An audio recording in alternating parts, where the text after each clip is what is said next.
अजून किती वेळ तुम्ही फक्त तिला शिकवणार? शिकवणे फक्त तिलाच?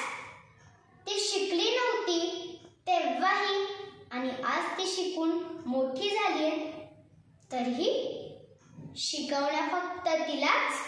उंबरठ्याच्या बाहेर जाऊ नकोस, पदर पडू देऊ नकोस, मान वर करू नकोस, चेहरा दाखवू नकोस, जास्त बोलू नकोस, मोठ्याने हसू नकोस, बाहेर जाऊ नकोस, बाहेर जास्त वेळ राहू नकोस, छोटे कपडे घालू नको. पण असे काय कपडे होते हो त्या अभयाचे? काय कपडे होते त्या 60 वर्षांच्या आजींचे? आणि असे काय कपडे होते हो त्या 3.5 वर्षांच्या चिमुरड्यांचे? अजून किती वेळ तुम्ही फक्त तिलाच शिकवणार? तिच्यावर झालेल्या अत्याचारासाठी तिलाच दोषी ठरवणार आहे? झालंय आता तिला सगळं शिकवून. गुड टच झाला, बॅड टच झाला, कराटे झाले, मार्शल आर्ट झाले, सेल्फ डिफेन्स झाले. ती शिकली, सबळ झाली, सक्षम झाली.